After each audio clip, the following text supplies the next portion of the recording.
Welcome to the Arcfluence Podcast, where we talk about how design impacts the way we live, work, and invest. I'm Nick Kirkan, your host, and with me, as always, is my business partner and co-host, Paul Feckins. What's up, Paul? Good afternoon. Not much. Although I'm a little sad that we're inside. It's so nice out. You know, we had the snow. Yeah.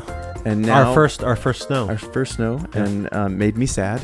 Yeah. And now we got another week of 60 plus degree weather. Yeah, I know. I like the sunshine, so I like the snow, but I like the sunshine. So anyway.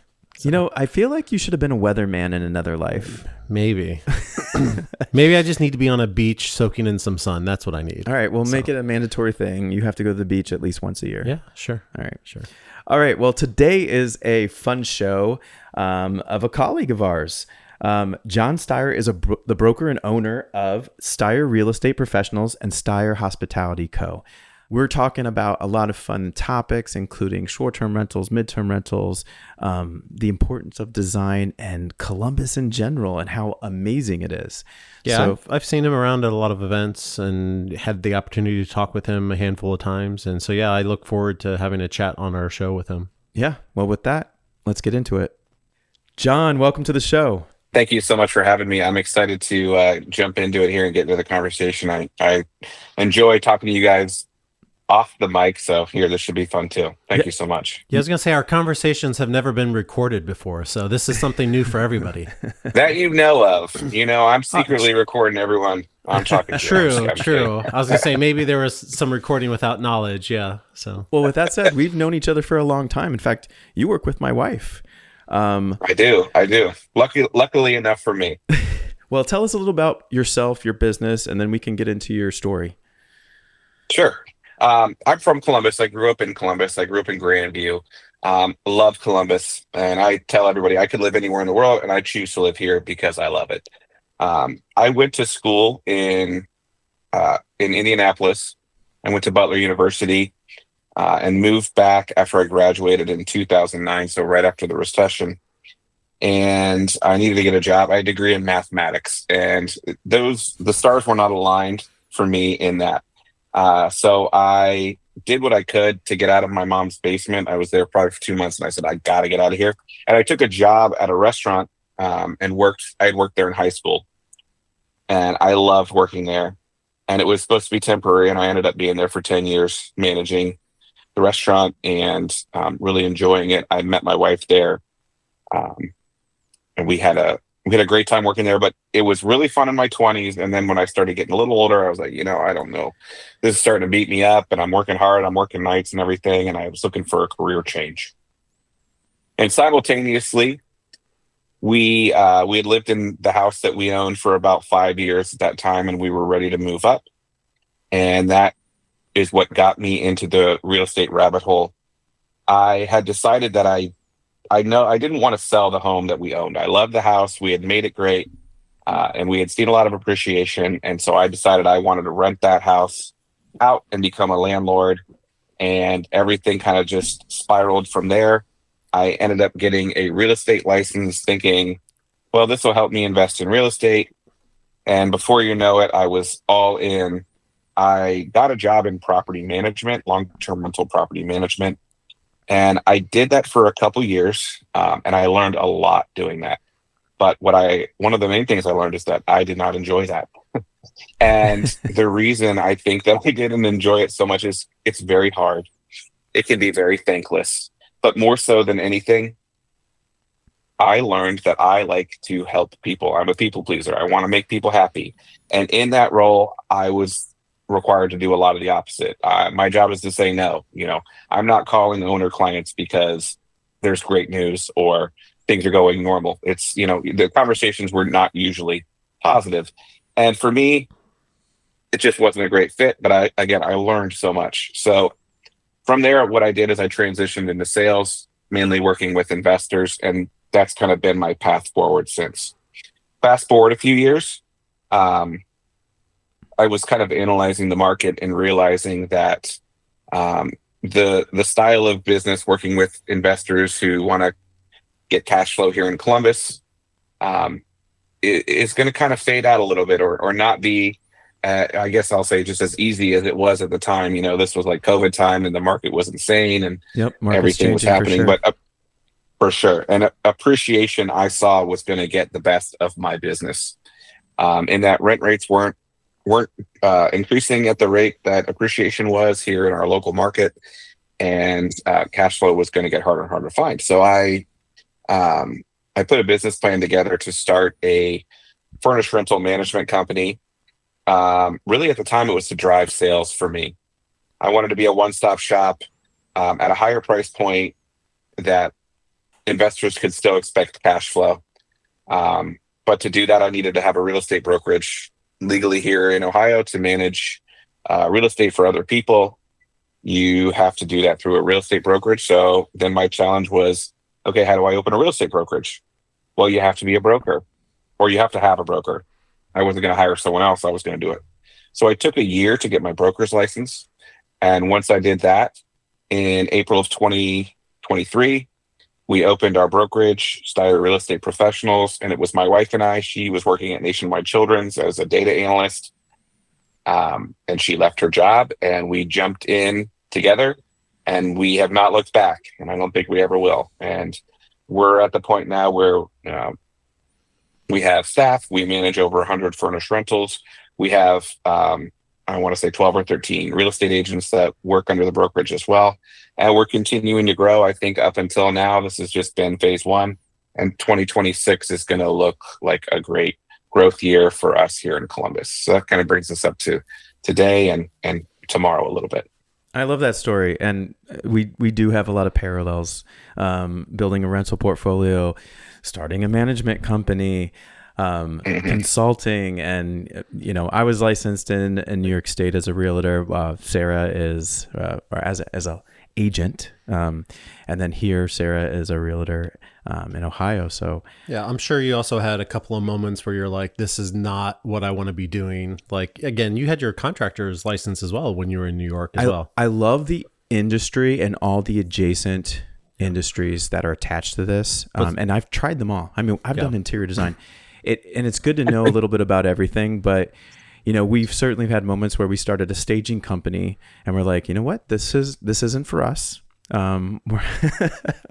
But it's good to know the ins and outs of everything, because we have a really good understanding of the workings of how these professionals are linked and interact with each other. I'm curious. So when did your guys' paths cross? Because I think, John, you reached out to us a couple of years back when you were like shopping for your office, stuff like that. You were looking to like relocate. Yeah. Like when did you and Nick meet exactly? Or you and Sarah? So, you and Sarah the first meeting, and then you met Nick through Sarah? I think we met through Coin. I knew Sarah long time before I knew Nick. Yeah. And I think I was introduced to who Nick was before he ever knew who I was. But I'll briefly tell that story. When I was doing property management, long-term rental property management, I met Sarah because we were co-managing a 12-unit building in the short north, in which some of the units were short-term rentals, and she was managing those. And the management company that I was working for was managing the remaining units as long-term rentals. And so we were kind of tag teaming that building together, and, in that working together on, operations, as well as all the things that come with managing property. There you go. So that was the first time we ever met, was in a working relationship that way.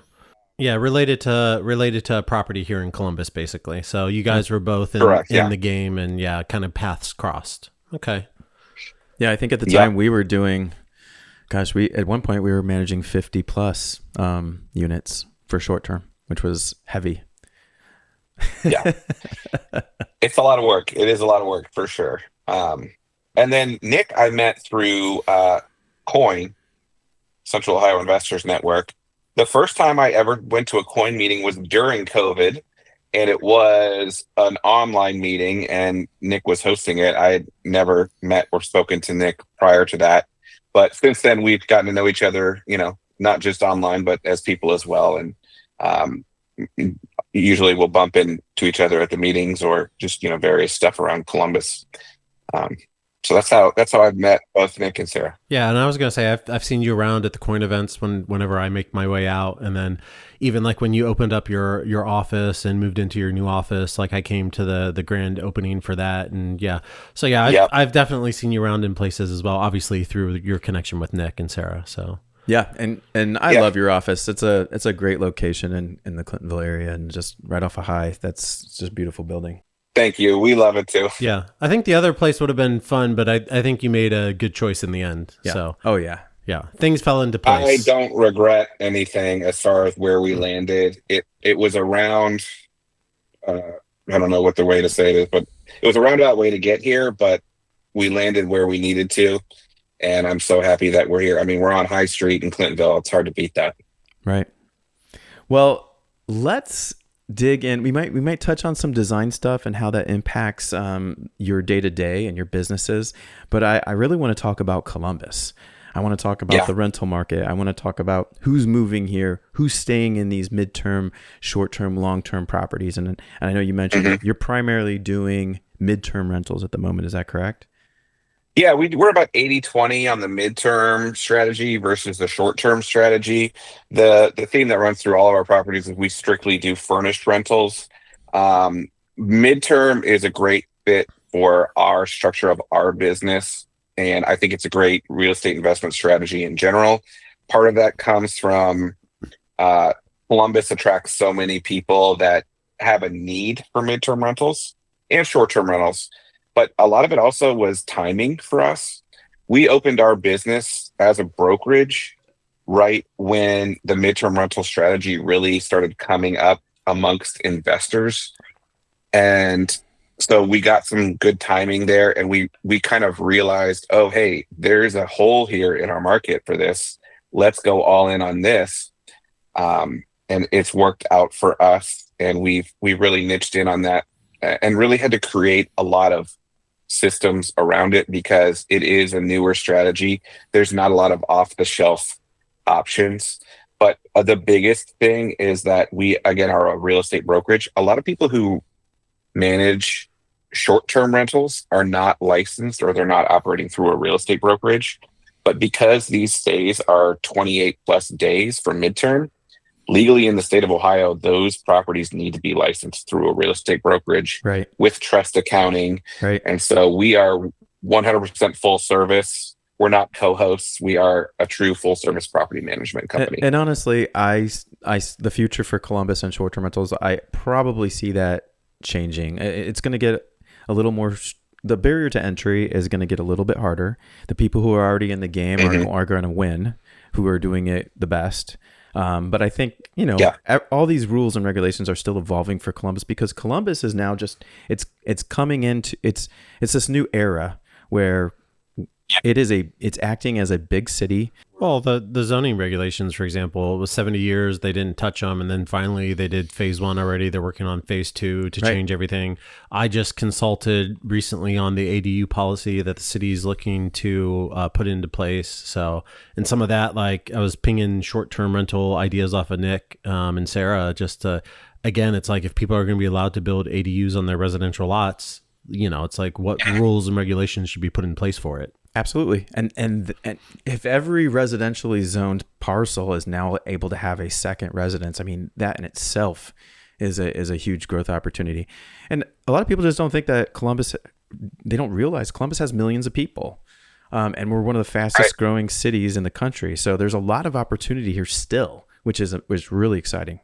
So on that note, as a realtor, who is moving to Columbus? What types of people are we seeing? And who's staying in these midterm rentals? Like, are they? Obviously, there's some overlap there, so they're shopping for homes, I'm assuming.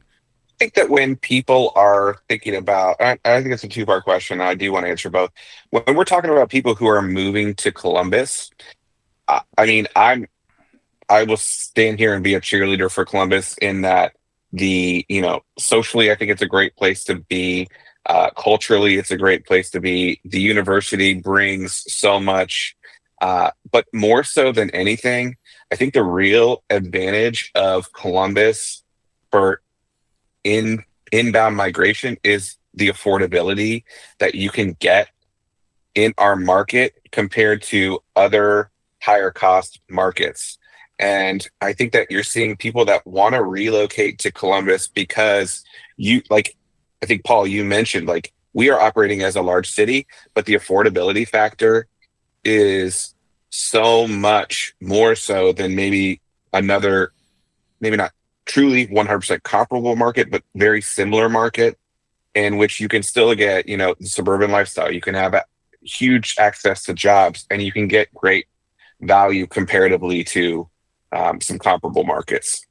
Now, as far as who's coming to stay in a midterm rental, I would say that our largest guest pool, and this kind of ties back to the growth of Columbus, is traveling tradespeople.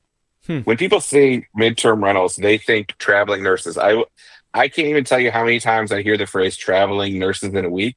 And relatively, it is a low ratio of traveling nurses to. I tell you what, during COVID, we had like 7 or 8 nurses that stayed in our units at any given time. So we were packed with nurses 5 years ago for sure. I will say, like, I'm not saying anything good, bad, or indifferent about. I mean, we love traveling nurses, and they make great guests. Happy to house them, but as if you're looking at a percentage of our guests, I would say, I mean, we do lump them in to the largest pool, which is traveling workers, people here for professional reasons. That being said, traveling tradespeople are our number one guest profile.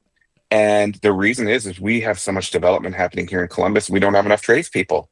Yeah. Yep. And a lot of the stuff is specialized nowadays too. I mean, like for example, I had a project in Chicago where it was like the escalator was actually a curved escalator, and there was one company in the world that could install it and operate it. And because I mean, like it had to be so precise and done in a certain way.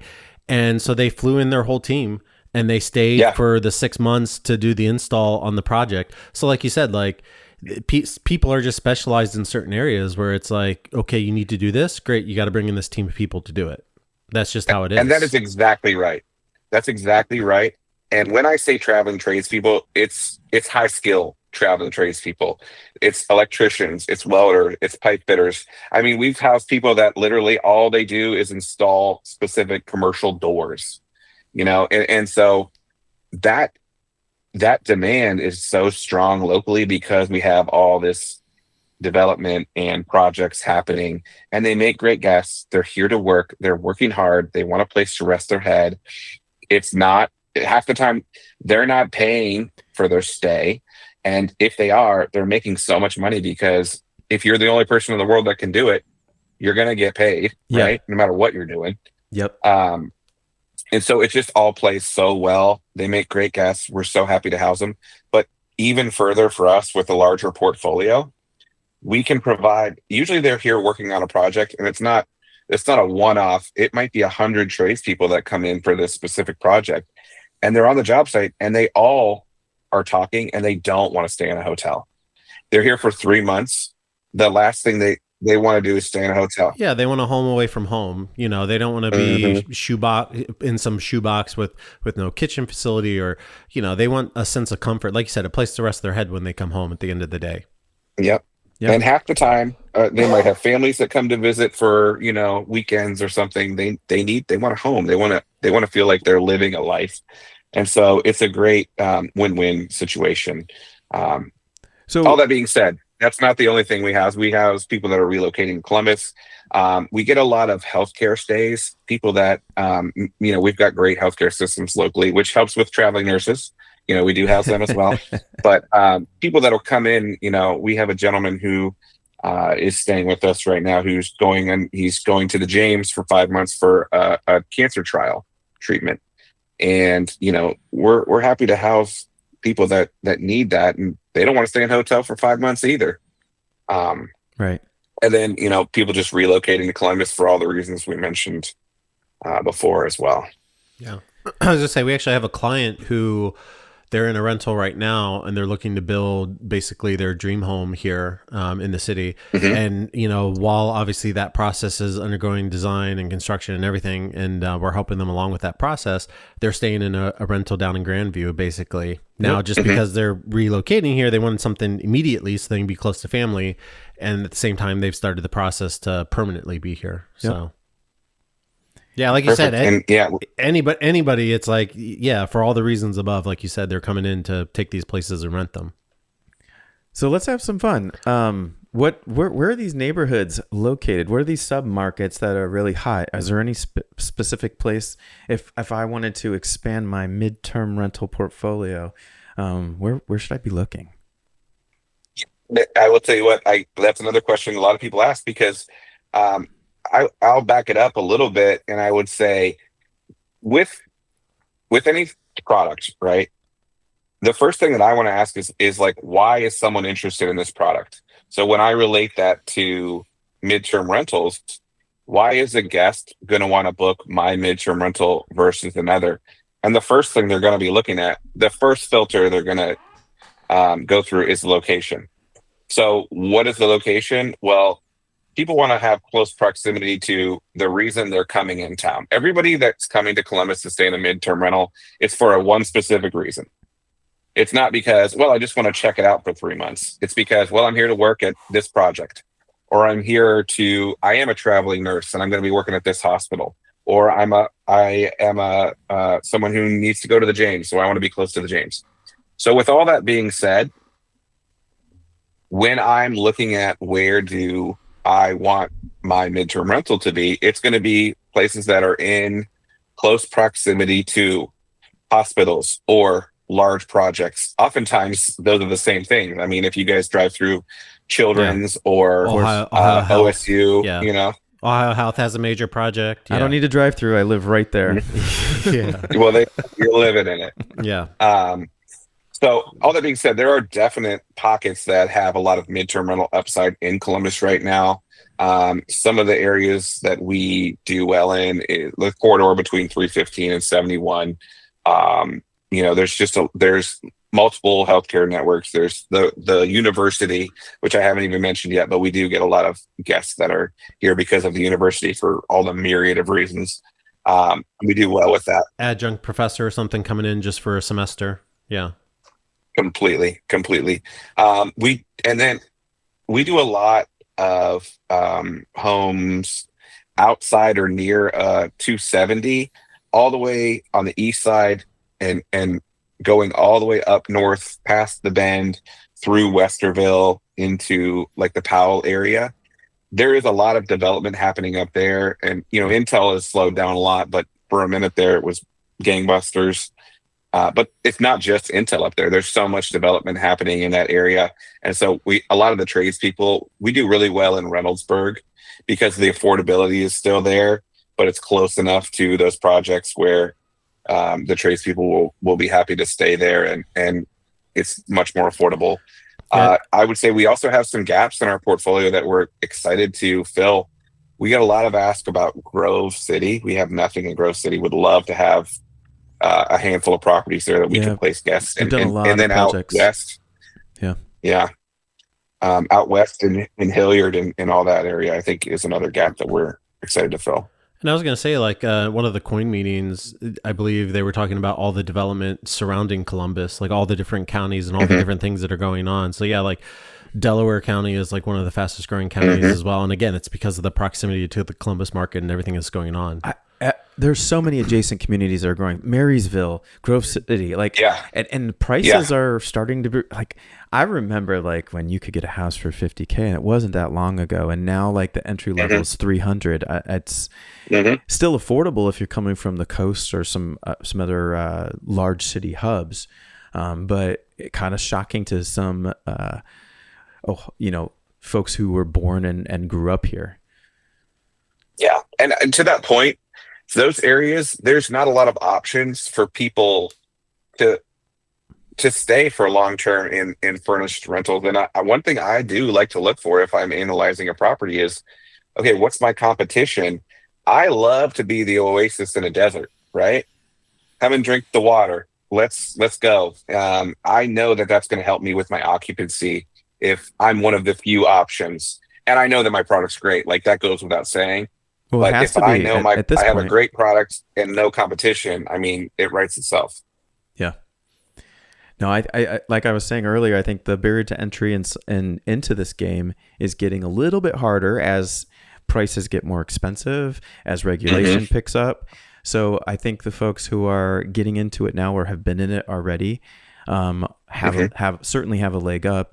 And now it's not going to be just if you're in the game; it's going to be who's the best in the game, because this is going to get highly customized, and you'll need systems in place and the right team to be the best.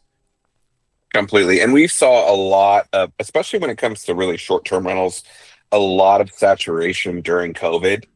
And I think that people are going to start, as we kind of see some economic changes, we're going to see a lot of those investors who just with throwing spaghetti at the wall when it comes to short-term rentals fade away if they don't have their operations, their systems dialed in, because there is so much to this. The overhead can be high. If you're not performing at the top, you're gonna eventually, I feel like, fade away. So I think we're already starting to see that, and that's probably going to continue, especially in the short-term rental space, which I think is okay. I'm okay with that. It's going to help us personally, but I think it'll also be better for the guests that end up booking places and needing a place to stay because this is hospitality. You know, you got to take great care of these people. They're paying to get it. That's it right there. Hospitality. I think that, the quality of your experience is based on the service you receive.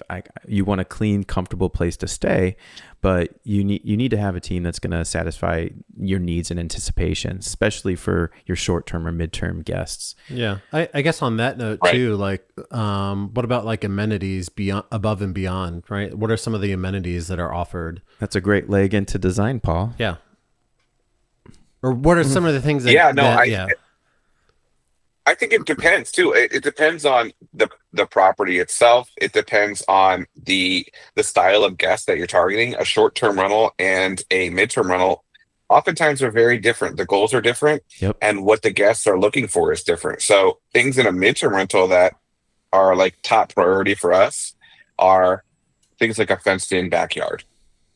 People that are coming for 3 months, they don't want to leave their dog if Right. they have one. They want to have a fenced in yard. That goes a long way. A garage, someplace to put their car in the winter so they don't have to worry about snow. Do we have to have it? No, we don't have to have either of those things. Even things like laundry, first floor, second floor laundry, instead of having to go into some of these basements here locally aren't the best. If we can, we get laundry into the living space every time. A lot of our people, they're traveling, right? They might be here for 3 months, but they're not bringing their entire wardrobe. They're doing laundry more than your average person because they're living out of a suitcase or two. yeah. I think that's one of the number one things we always try to work in is laundry and where the laundry is located. Sure. Yeah. Oh yeah. I mean, you're not putting laundry in the basement No, anymore. no. That's like the biggest no when Right. we design something. Yeah.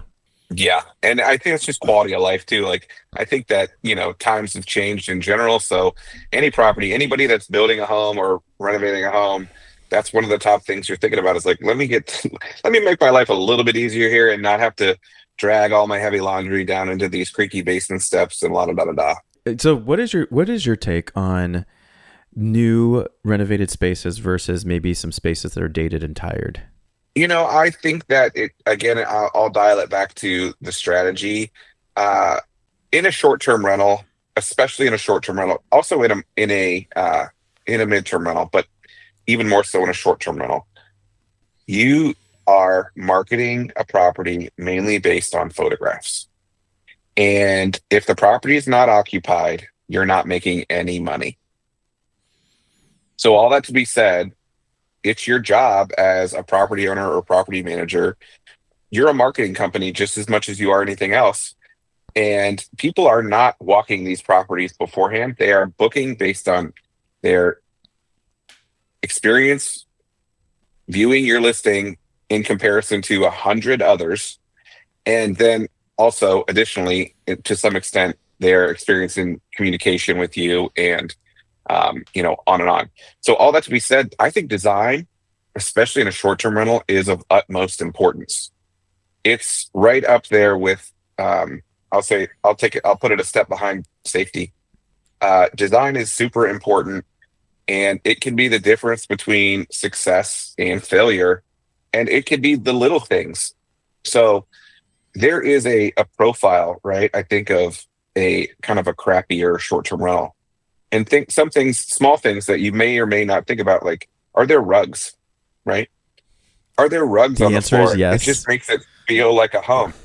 Hopefully the answer is yes, but I will tell you, if you go and click around a lot of short-term rentals, you're going to see gray walls with some hotel art and no rugs and Gray. IKEA furniture. Gray. I've been saying no to gray for at least 7 or 8 years. Yes, yeah. It had its moment and it's over, but design, I think it can be the difference between success and not. And I will tell you, our best performing short-term rentals are very well designed. Yeah. And we can see a difference if an owner doesn't want to truly commit to the design in their success. And what I will say as well is that these properties are investment properties. Most of the time, that's the reason that the owner owns them, is as an investment. And you have to invest in your investment.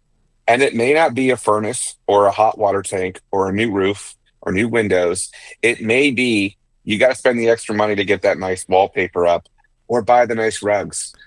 Chandeliers, beds, like All of comfortable. it. And it's expensive. It's expensive. Sure is. And it's not a direct increase in value to the property. And I think that can be a pill to swallow. But if you're going to do this, right, you need to do it right, or you shouldn't do it at all. Yeah. And so, and I would apply that to anything. And in the framework of a short-term rental, people are going to choose to stay with your place or not based on feelings more so than anything. And so you need to cultivate the feeling that is going to want someone to come and stay here for a vacation or to go to a concert or a game. They can pick. There's so many options. You need to be the best. There's always room at the top. But if you're not the best, you're not going to be successful, and you'll be one of the rest. I'm sure like reviews play into it as well, right? Like if somebody has a Sure. wonderful experience at the property and they're ranting and raving about how comfortable the bed was and it was the best night of sleep, like being out and away from, their house. And yeah, of course, like like when I'm looking for a place, I know personally myself, it's like, yeah, the reviews are definitely a big part of it to see what others think of the place. Because yeah, the photos are one thing that gives you an idea or a sense of something, right? Like that's like you said, John, that's how you're marketing some of this stuff. That's the eye candy for them to kind of whatever be lured in. But then yeah, like it's like I need to validate it somehow. So yeah, if they're having a great experience because it's set up properly, and then I'm reading a review of somebody that had that great experience, right then it's like a done deal. It's like, great, that's where we're staying. Reviews are definitely extremely important, and that ties back to the fact that this is hospitality.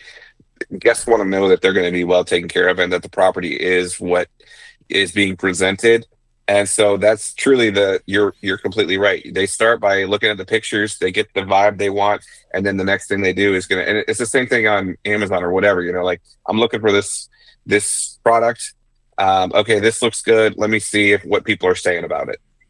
So you're completely right that reviews are extremely important as well. And that is something that you have to work on every day, right? You're furnishing a property once in a while, but the reviews are an everyday, every minute thing. Yeah. And like you said, some of those investments of the things that you're putting into a property or setting up a property might not be directly tied to the building itself or the space itself. It might be just the bed. And it's like, how does that, so like you said, but it ties into the review and the overall experience. I mean, everything does too. Also first impressions. So, I mean, we take we want our landscaping and our curb appeal to be beautiful on our properties.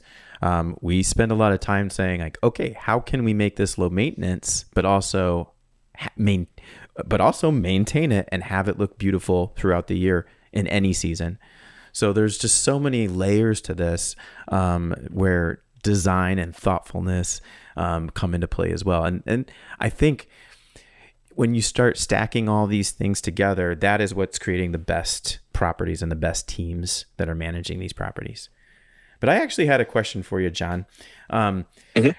When for a lot of your clients, when maybe they're shopping for a house, do you guide, like, do they already have the intention, like, hey, I want to, just like what happened with you, where I want to hang on to this house, I want to buy a new primary home, but I want to put this on the market, I want to turn this into a rental. Does that happen often? Are you seeing a lot more of that with your clients? I think that it definitely does happen. It needs to be the right circumstance for people to want to do that. I mean, if they're wanting to move, they have to be able to afford another home, right? And there's costs involved with that. Moving costs money. If you need a down payment, on and on. Where you can get that from and keep your current property, if you can do it, it's great. I mean, wealth building through owning real estate, I will shout from the mountaintops the value of that. And if anybody can do it, do it. But there's also costs about buying the furniture and getting that rental up and running. Sure. Yes, it is. It can be tough. And there's a lot of options for how to figure that out. Another thing, there are people out there who refinanced or bought when rates were under 3, and it's like, I cannot get rid of that. It's simply too good. I am never going to pay off my 3% mortgage. No, I'm just going to let it ride. It's crazy. Yeah. You'll never get it again. So if you let it go, it's gone forever. I mean, we just refinanced one of our duplexes it was at 8.1 because we got it at the peak, and then now it's down to, I think, 6.2. But yeah, we have a few gems, and the threes that are just you're never going to touch those. You're locked in. And so if that's somebody's circumstance, well, what are your options, right? You're not going to refinance. You can get you can get a second, you can, get a HELOC, which I tell everybody, like, if you're going to be moving out of your property and keeping it as investment, before you do that, get that HELOC on it, because they'll be happy to give it to you when it's an owner occupant property. Yep. As soon as it's an investment property, your resources for getting a HELOC have drastically reduced. But you want to have access to your equity. Yeah, it's still on the table. It is on the table. You're just going to have better terms, better rates, and it's going to be an easier process if you do it while you're living in the home. Yeah. Completely. So you might as well just do it. It's usually pretty much free other than your time.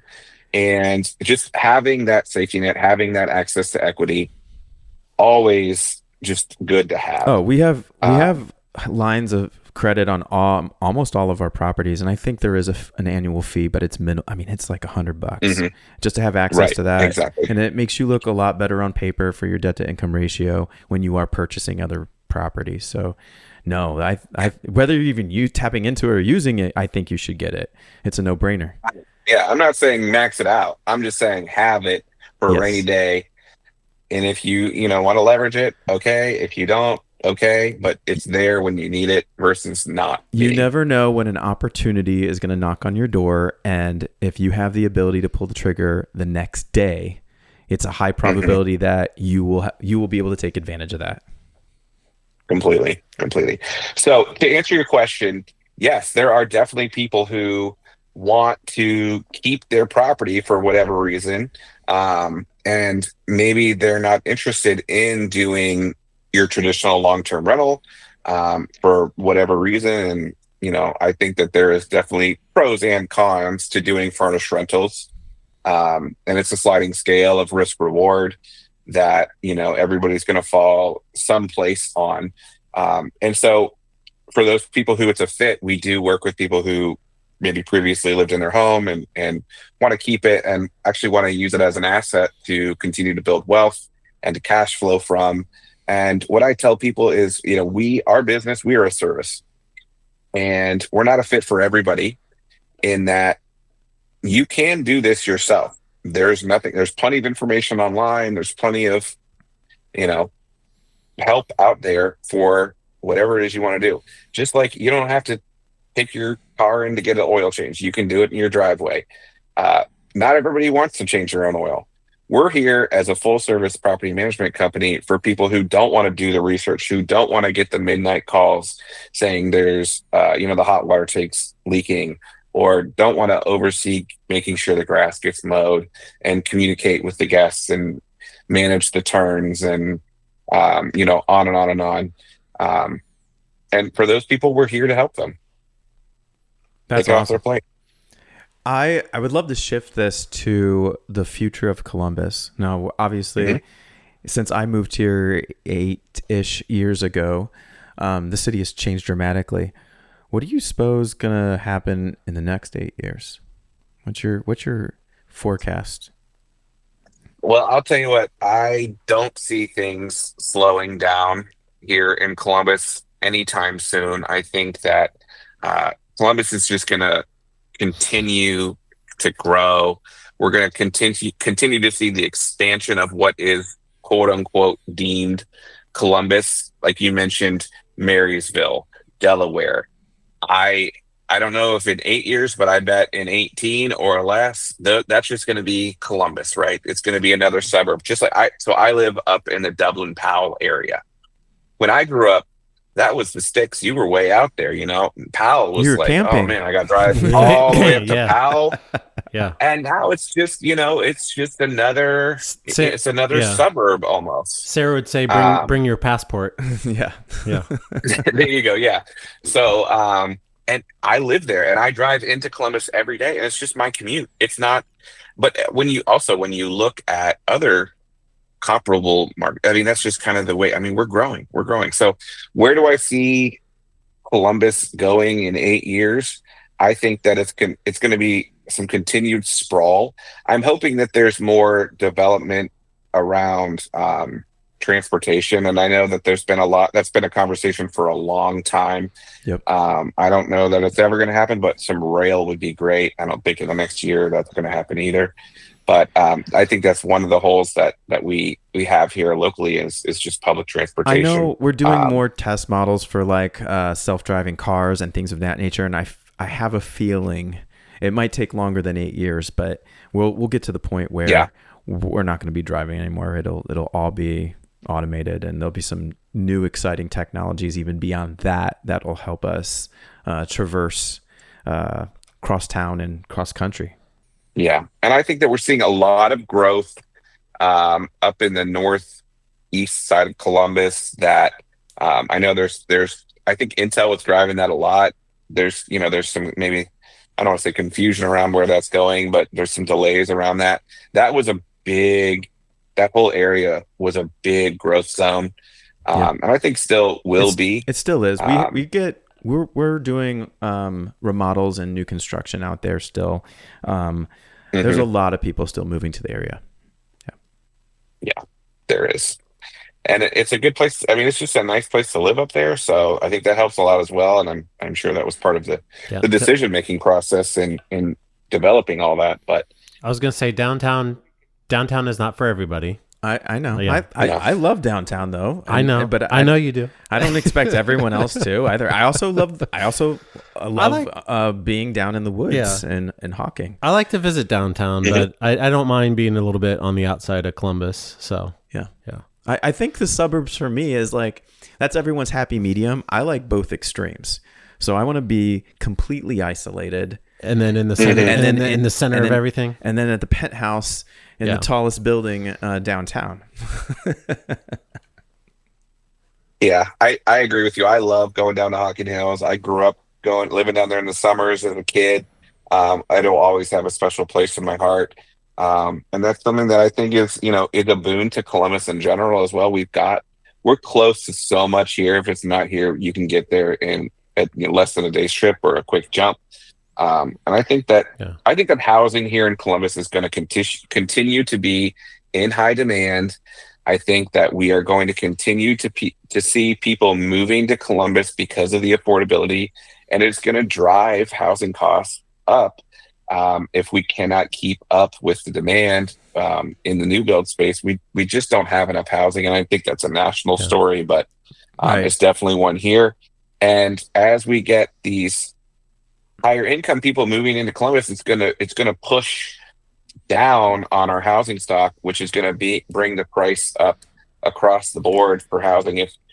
If you want to buy $1 million house and you can't find the right one, and you end up buying an $800,000 house, Well, that $800,000 buyer maybe now can't find what they're looking for, and they end up in a $600,000 house, and on and up, and that's just going to drive pricing. Oh, I was just going to say, with all the people coming from out of state moving here also for the opportunities, we're seeing a shift in perception on what things are actually worth. And people now are willing to pay for these like interior design services. So we're seeing, rather than meeting the minimum requirements of what it takes to get permit approval for a design, we want to go all out. We want to create an amazing space, not just on the business side for short-term or midterm rentals, but even for homeowners themselves. So I remember in New York, when we first came here, New York, there are endless people with money who want to make their small, large, medium condos, apartments, co-ops beautiful, and they'll pay for it. When we first moved here, it just wasn't in the vocabulary of a lot of people in Columbus. Like, I'm not going to pay $200 an hour or $150 an hour to have an interior designer tell me what color my couch should be or where to source this tile from. That's not the case anymore. We are seeing a lot of people want and ask for these services, which is exciting for folks like us who are, designing and shaping these spaces. Yeah. And then, John, to your point too, where you said a lot of stuff is very drivable from Columbus, right? I forgot what the number was, but I just looked it up. So from Columbus, a 1-day drive, it's roughly 40% of the U.S. population that we have access to within a day's drive. And you're talking places like Chicago, Detroit, New York, even beyond, like to Toronto and Quebec. You can do that within a day's drive. And it's like 80% of the corporate headquarters you can reach within a day's drive from the Columbus area. So yeah, you're right. Like the location of Columbus in terms of like economic drivers and what you have access to. And again, like you said, even driving to it within a short distance is just incredible. Like not a lot of places have access to that many people or corporate headquarters or whatever.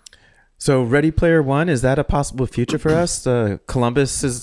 Ohio's the capital of the world. Maybe he was on to something. I think the future's been foretold. Yeah. Well, John, any other advice you want to give potential buyers or potential investors that you can tell them if they're looking to break into the market here in Columbus? Yeah, or what's a mistake to avoid, for example?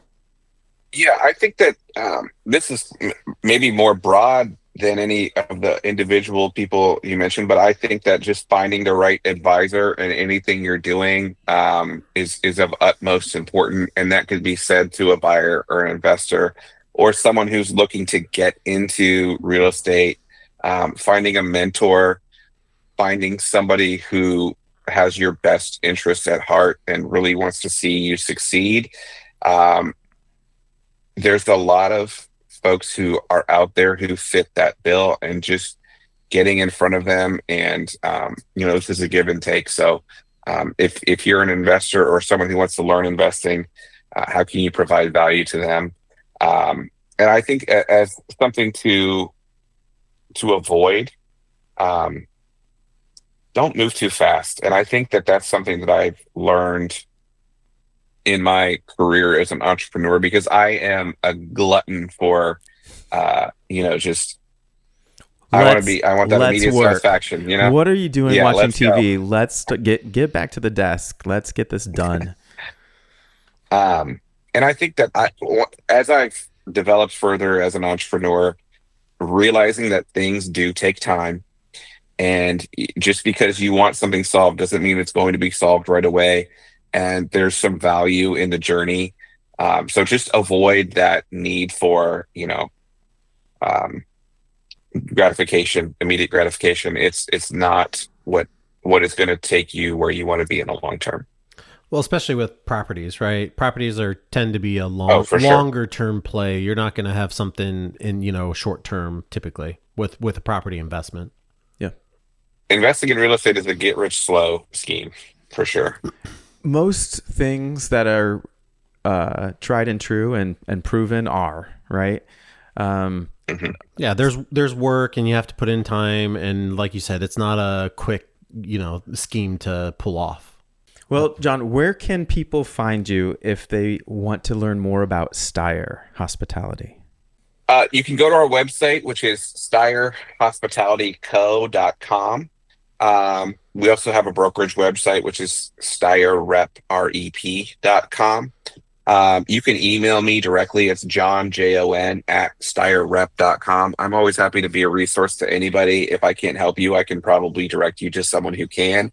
And I get a lot of enjoyment out of helping people. So I want to provide that to anybody that needs it.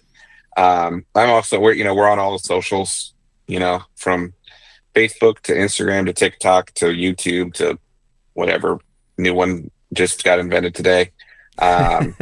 So yeah, we're pretty out there. We're pretty all over the place. Love it. And if someone comes to COIN, Central Ohio's Investors Network, you just might be there.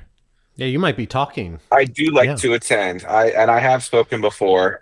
So yeah, I'm always happy to meet new people and again be a resource if I can be to anybody that needs my help. Fantastic. Well, we'll put that in our show notes so people can find you. And Jon, this has been a lot of fun. I really appreciate catching up.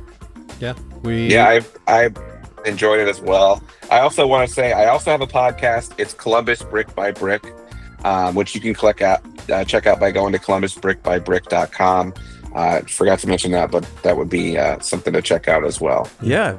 If you have any design related topics, we'll have to come on to crash the party. I would love it. I would love to have you guys on. So we'll have to figure that out. Yeah. Sounds great. Awesome. Well, we'll end it there. And with that, we'll see you guys in 2 weeks. This has been the ArcFluence Podcast. As always, you can get more information and additional content on arcfluence.com. Please subscribe on the platform of your choice and leave us a review. We'd love to hear from you.